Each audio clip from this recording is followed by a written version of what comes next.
Haribo, Haribo, Ananda Mohana Murari,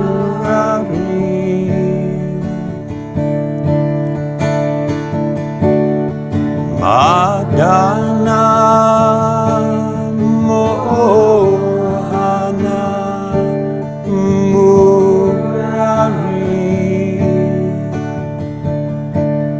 Haribo, Haribo,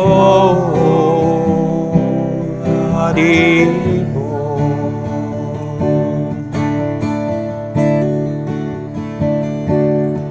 Madana Mohana Murari,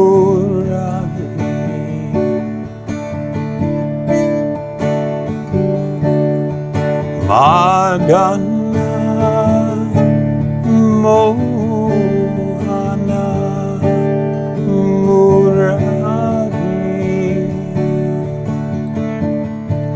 Haribo, Haribo, Haribo.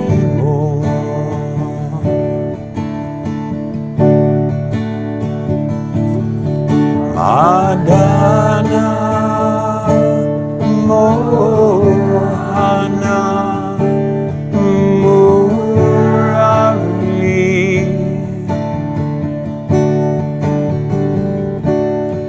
Madana Mohana Murari,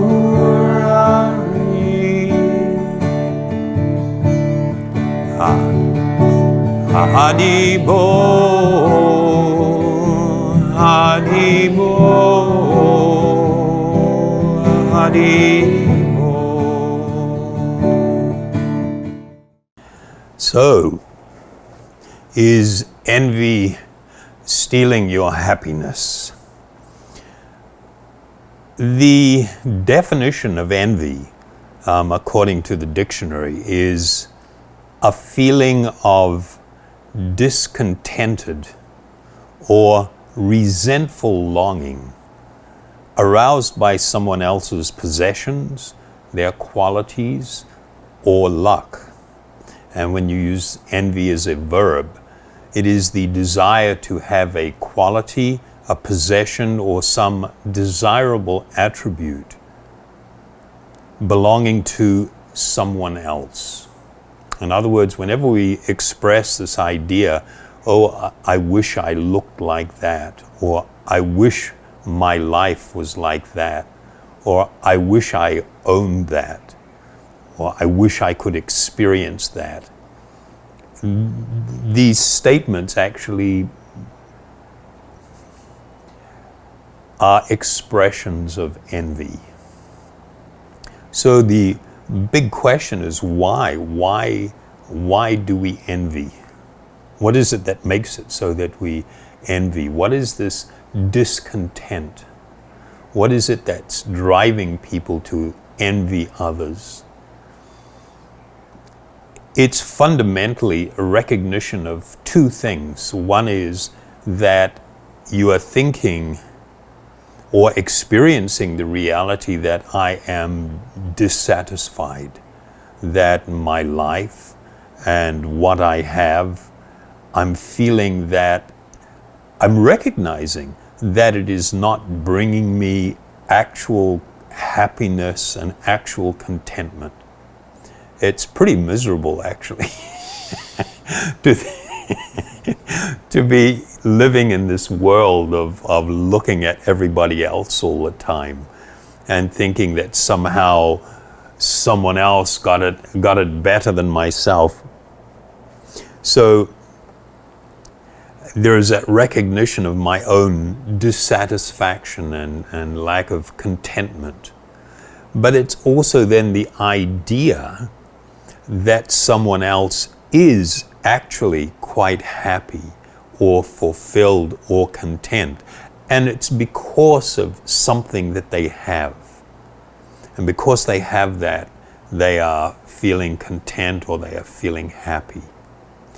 And so the natural or the logical progression from that is then to desire to have that too, in the hope that if I could just look like that, or if I could just get this, somehow or other my life would take a big turn and I would be spectacularly happy. It's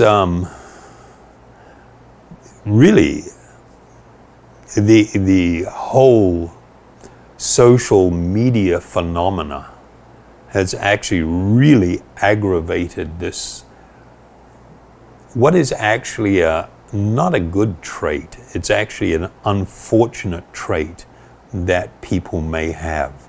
To envy or to be envious is actually unfortunate.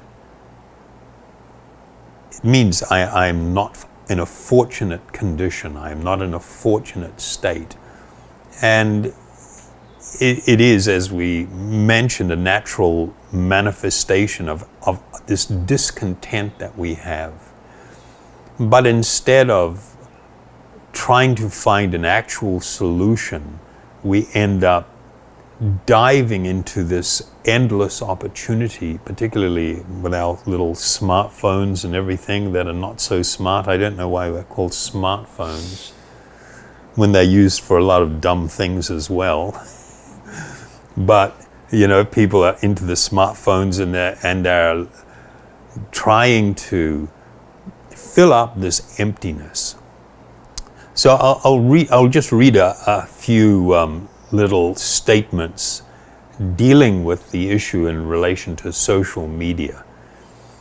The Human Computer Institute at Carnegie Mellon has found that our passive consumption, you know this term, passive consumption?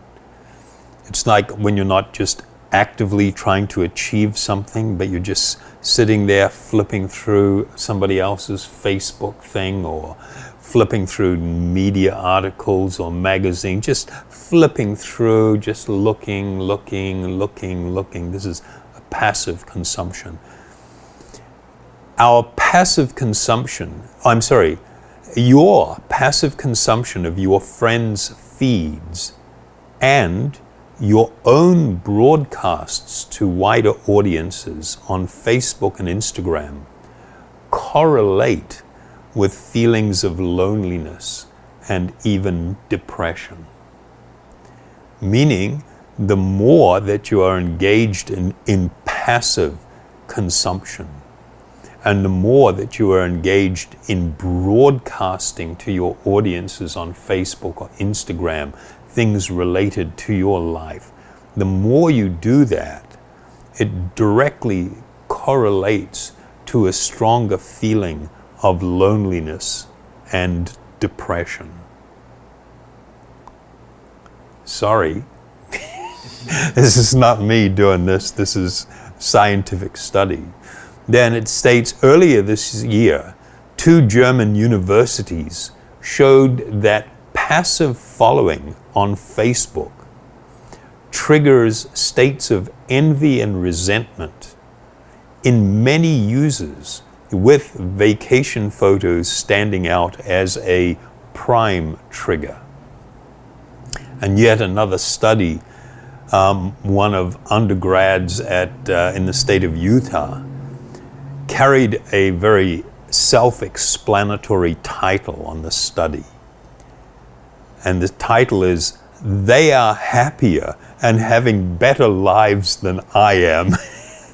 The impact of using Facebook on perceptions of others' lives.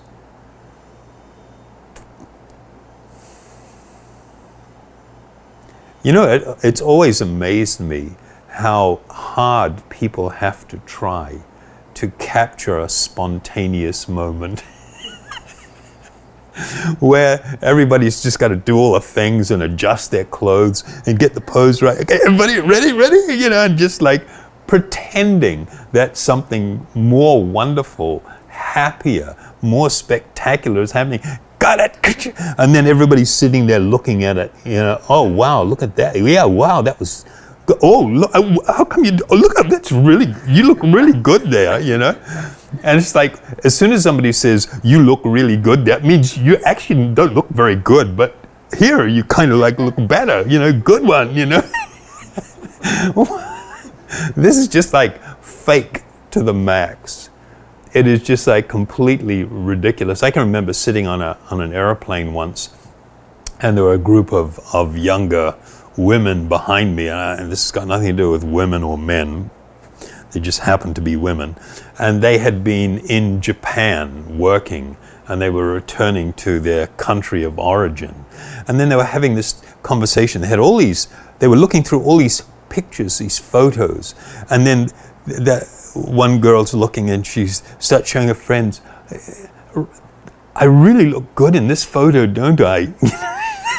And it's like, why do you have to look through so many photos to find one where you think you look really good? All the ones that you rejected are also photographs of your body and the body image. And it's kind of like, you're just going to look for a really good one that you think is, and you save that one and the rest of it in the trash. This is like creating an imaginary life. And then when you go on and start looking at and cruising through other people's social media feeds, and then you're looking at what they're doing and what they're eating and where they're going and what kind of life they're having, and you begin to draw conclusions. The fact that you are putting out a fake representative of your life, you don't show yourself in bed with a headache. You don't show pictures of yourself when you're horribly depressed. You don't show pictures of yourself when you've just woken up with dried saliva all over the side of your face and your hair everywhere and really bad breath, not that you can show that, but you just don't do that kind of thing. What you want to do is project a so-called image because you want to feel accepted, loved, whatever, appreciated, and feel throughout this idea that your life is wonderfully happy. And of course, everybody else is doing it.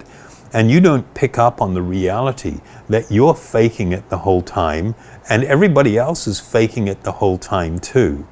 And instead of getting absorbed in where everybody else is going and what they're doing and they're eating, and this habit of taking pictures of plates of food is quite extraordinary.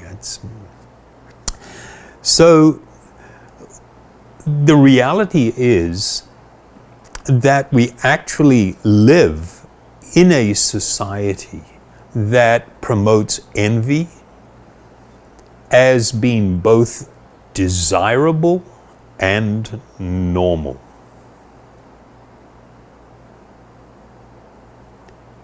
This is quite amazing because 50 years ago, 60 years ago, 80 years ago, this was not considered normal.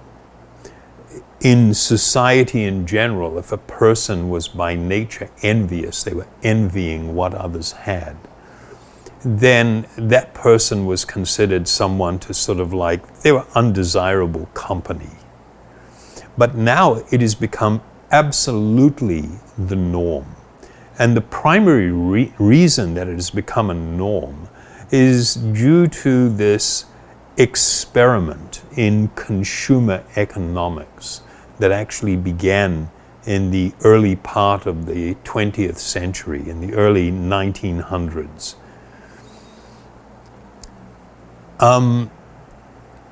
There is this really wonderful gentleman. His name is he's known as E.F. Schumacher. He was actually a British economist. And he wrote a few words about one of the proponents of or actually not just a proponent, he's considered one of the fathers of the modern consumer economic system. I'm not going to get too much into talking about that system. We'll do it perhaps in the next lecture that we're going to talk about, the next talk, which has to do with economics and the environment and things. But there was a gentleman, his name is Lord, he was a Lord, Sir John Maynard Keynes. And he was considered one of the founding fathers of the consumer economics, of modern economics.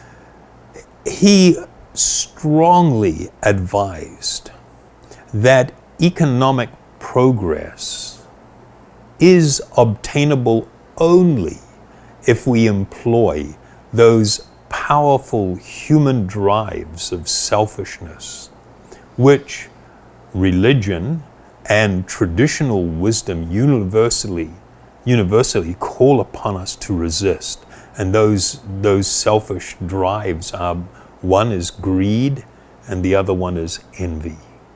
They have always been considered very destructive to people's peace, their ability to live a peaceful and happy life. If you are constantly stimulated by both envy and by greed, you will not experience in your life actual peace and actual fulfillment. Yet, from an economic perspective, this John Keynes really promoted that society needs to cultivate these qualities, envy and greed, because then it becomes a driving force, a powerhouse for economic development. And so because of these ideas that were being introduced and talked about amongst political and economic leaders in the world, they really came to this conclusion and understanding that we need to undertake this social experiment and transform people's values and what they are thinking, what they are desiring, how they are living. I think we have previously mentioned in one of the earlier series that we spoke on, it was about this Wall Street banker. His name was Paul Mazur, and he was with Lehman Brothers. He was one of the first non-family members to join that bank. And he actually stated that we must shape a new mentality in America. Man's desires must overshadow his needs. Man's desires must overshadow his needs. So this was part of the need to create this new economic system, this new economic reality. And so there was a very concerted effort to bring this about, to transform people. And he actually used the term, we must train people to desire. So this led to the modern day phenomena of the advertising model. The advertising model that you see today, and you see it everywhere, it is inescapable. If you removed advertising as an economic activity, if you just removed it from the picture, things would dramatically alter. Society and people and things. So the main principle of advertising is the promotion of envy, and from it covetousness. That means desiring. You see what somebody else has and you desire it also, with the idea that if I get it, I will become happy. So first you must look at someone who has or is using a product. And these days, the model for advertising is quite often described as lifestyle advertising, where you sometimes don't even see the product. It doesn't even feature in the ad. It'll kind of show up a little bit later. Or at the end of it, the brand name will be splashed across the screen or in a jingle or something. And what they do is they really carefully select a ideal model. The ideal model doesn't necessarily mean the most ideal looking person. It is the person that the target audience, you see target, it's like when you shoot an arrow or a gun, the thing that you're shooting at is a target. That's us, we're the target. The target audience, they do all of these in-depth, what do you call it? They really study people's reaction to different body types and to different types of clothing and accents and the way people speak and mannerisms and everything. They get that all down. And then they get that person doing something. And they look happy, they look fulfilled, they project being completely contented, and then that is tied to a particular product. And so if I am the target audience, that person that I see attracts my attention. And I see that they are fulfilled, I see that they are happy, and I see that that is associated with a particular product. And so I envy what they have and I desire to have it too. And I develop this greediness for this happiness, which means it becomes tied to the particular product. This transformation in advertising, I mean, we don't even see it as being a very big deal today because we're surrounded by it all the time. But in the 70s, it was glaringly apparent to middle-aged and older people what was going on because they grew up in a different world where people had a different headspace. And they see what is going on. And by the 70s already, it had become a tremendous explosion of this type of media events through advertising, which were really capturing people's minds. So this British economist, E.F. Schumacher, he worked for the British government. He worked independently. He was an economist for the British Coal Board, which was really big institution. And he was sent to Burma, now Myanmar, to try and help them develop their economy. And he had this tremendous, he found it was like this clash of cultures.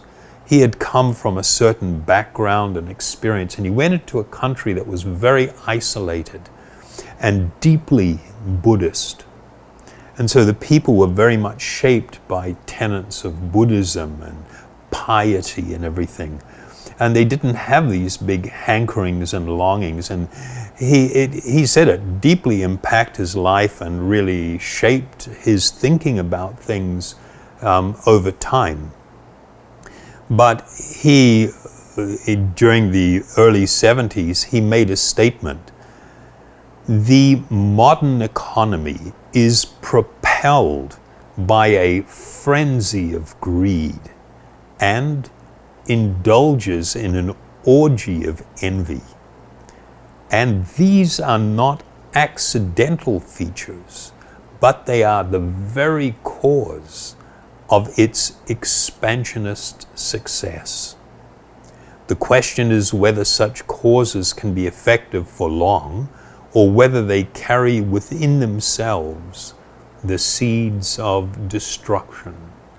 So here we have someone that's actually extremely thoughtful.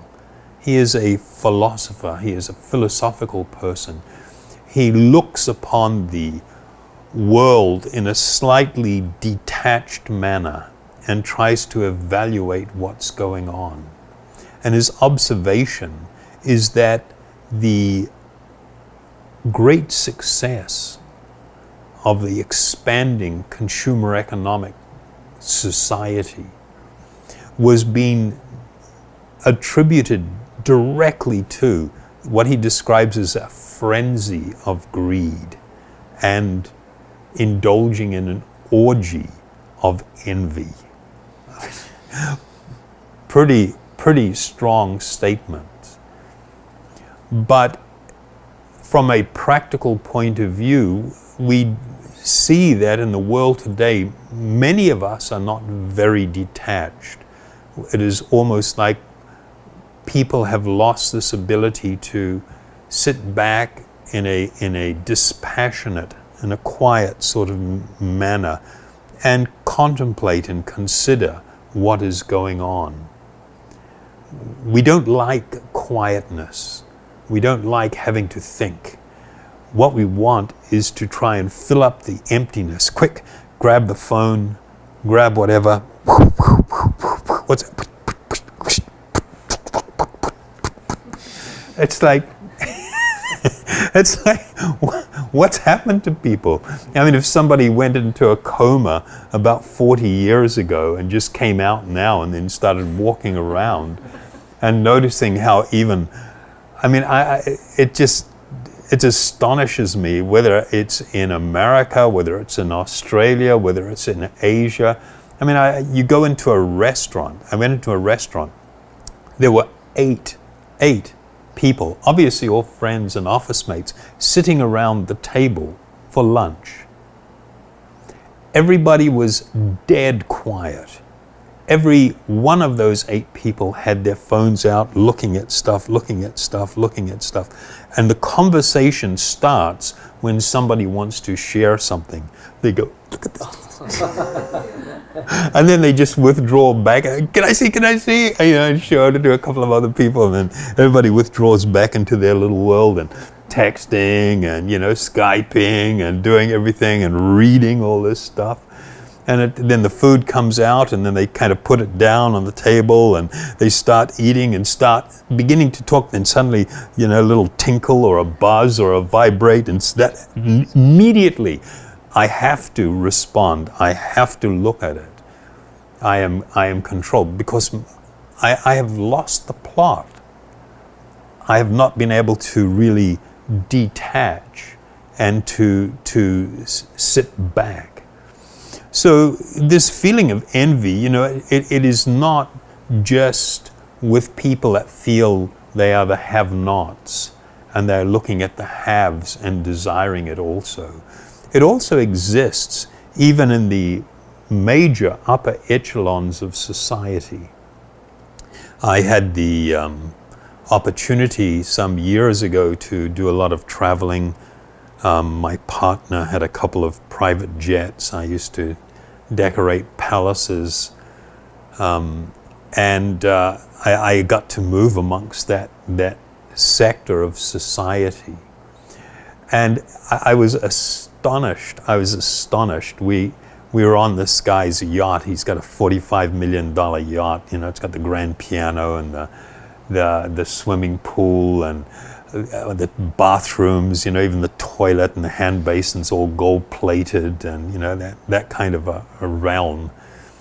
And we pulled in at Marbella in France, southern France, at a dock after cruising around. We left Nice and went around, and he had brought me to do some business apparently, but it was like a waste of time. And so we end up docking, and right next to us was the yacht of the governor of Riyadh, who is the current king of Saudi Arabia.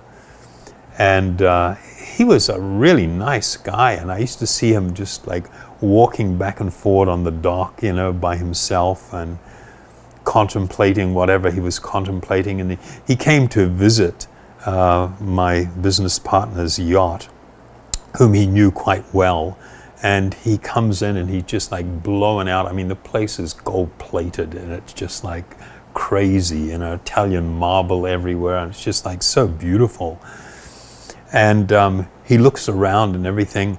And then he's there for maybe about an hour cruising around. And then he pulls my partner aside and he says, "Robert, I'll pay you $75 million for your yacht." Like on the spot, he wants to buy the yacht. He sees something that's so beautiful and luxurious and thinks, that he's going to be able to share it with others, and he will gain happiness from that fame and people saying how wonderful it was, to be on your yacht. And it was like this was going on a regular basis with the type of people that we were encountering and doing business with, and there was always this desire to show off, to do something better than others are doing.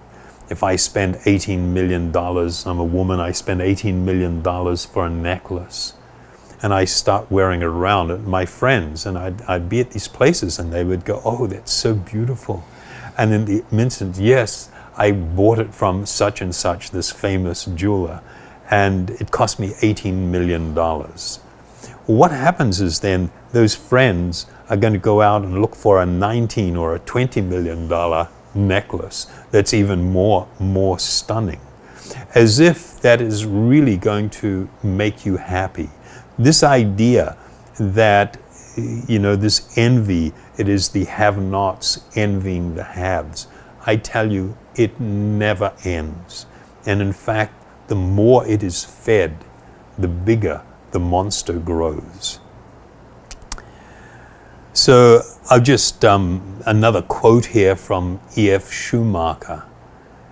He says, I suggest that the foundations of peace cannot be laid by universal prosperity in the modern sense, because such prosperity, if attainable at all, is attainable only by cultivating such drives of human nature as greed and envy, which destroy intelligence, happiness, serenity, and thereby the peacefulness of man.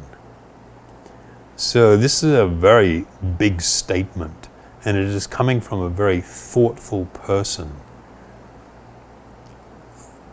When you consider that these things which he describes, intelligence, happiness, serenity, that these become a foundation also for peacefulness. And all of this will be destroyed by the cultivation of envy. That's quite astonishing. And then I think about my own situation, and if I am one of these passive Facebook cruises, I mean, people, they have forgotten how creepy it is. If I am introduced to someone at a party, for instance, and this person happens to be, say, he's a scientist or whatever, and then I say, very pleased to meet you. Oh, I read one of your papers recently on whatever. I thought it was quite fantastic. I was very impressed by it. The other person thinks, oh, thank you very much. They feel a little flattered. But if I say, I noticed that on your honeymoon, you had chosen this particular resort and what it was like, and you must have had a fantastic time there, the person would feel a little bit creeped out. Why you, like, this is something I'm sharing with a few people perhaps, but maybe I don't know about the private features of Facebook, and so it's out there and somebody's looking at it, then they're going to start talking to me about it, and I don't even know who you are. This is bordering on stalkerism, being stalked by people. And this is actually what's going on, that people are spending a lot of time just stalking other people, watching what they're doing, watching what's going on. And it's all being fueled by this lack of contentment, this feeling of dissatisfaction in my life, and my envy of other people whom I think are being fulfilled and satisfied. So we need to consider that envy, to envy someone, is actually founded on ignorance. It's not founded on knowledge. We think it is founded on knowledge. If I look at someone and I think, oh, they're so happy and their life is so perfect because of this, this, and this, if I have that too, then I will become happy. If that was true, that means my thought process is founded on truth, on knowledge.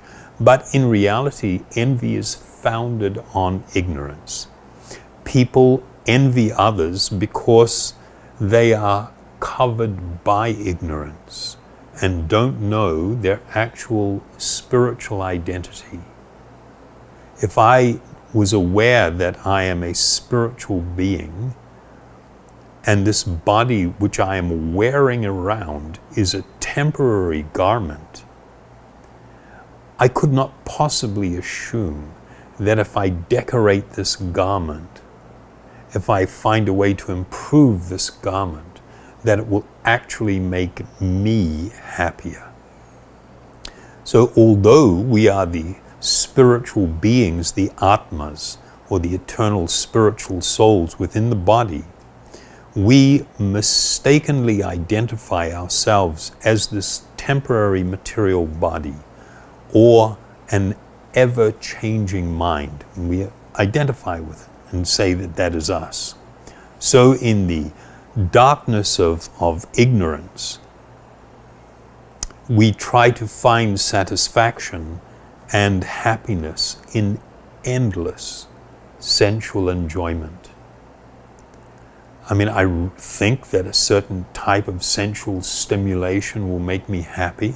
I try it, I get a sense rush off it, but then almost immediately afterwards, or very soon afterwards, I'm looking for something else to do because I was not fulfilled.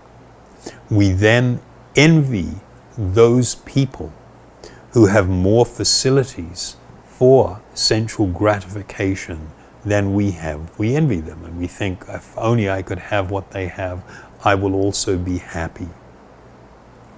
This is completely opposite to what is the truth, to spiritual reality.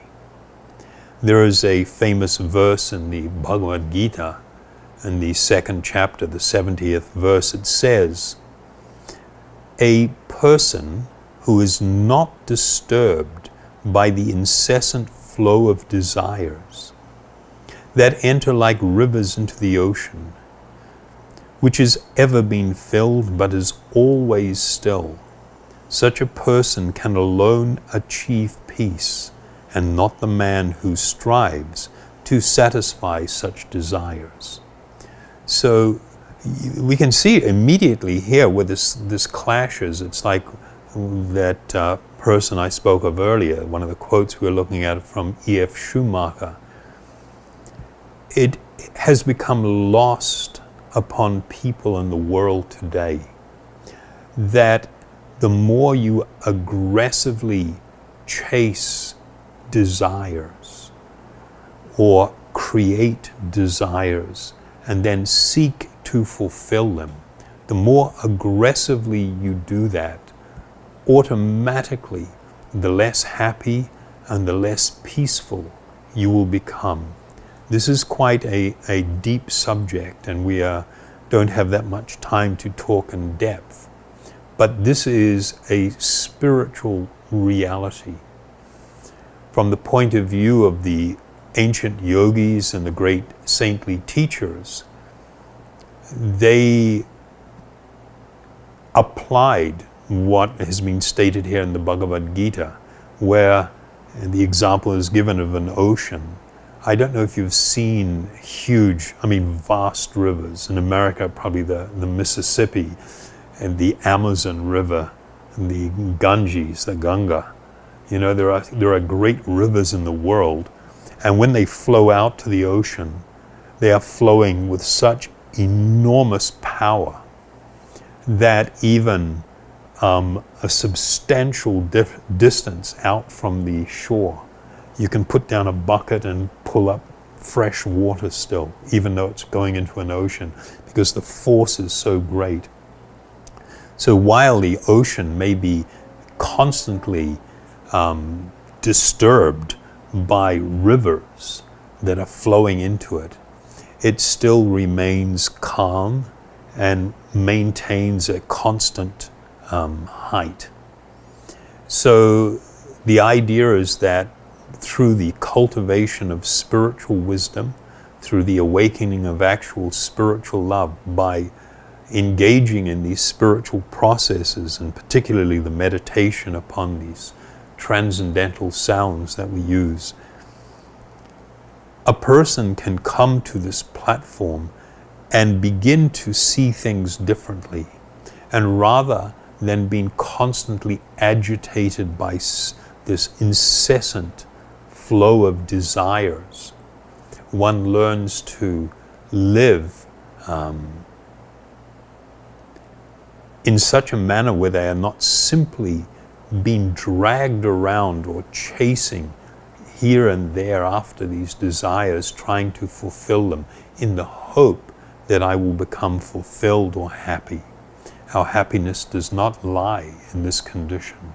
In fact, to resist chasing such desires guarantees a person a greater chance of peacefulness than by running after them.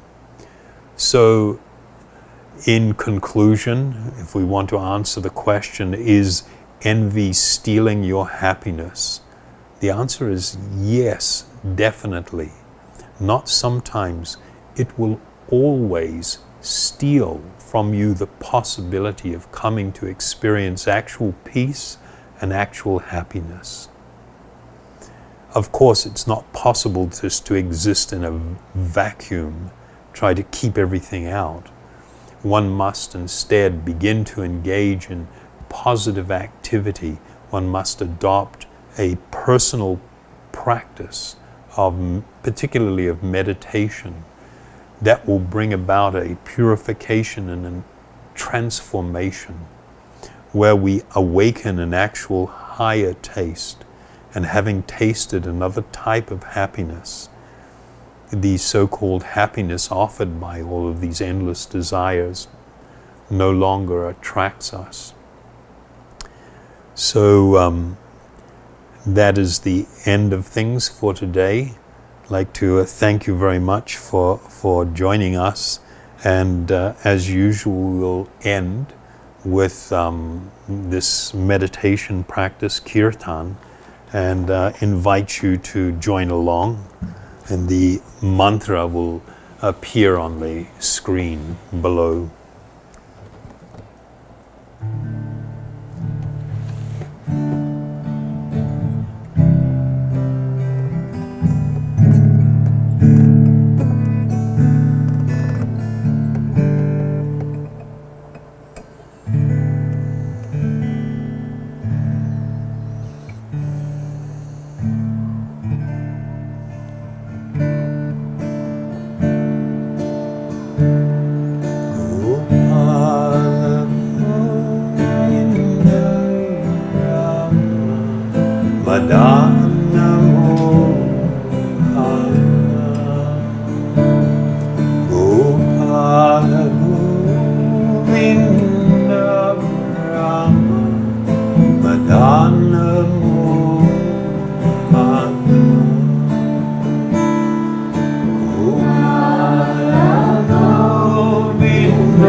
Gopala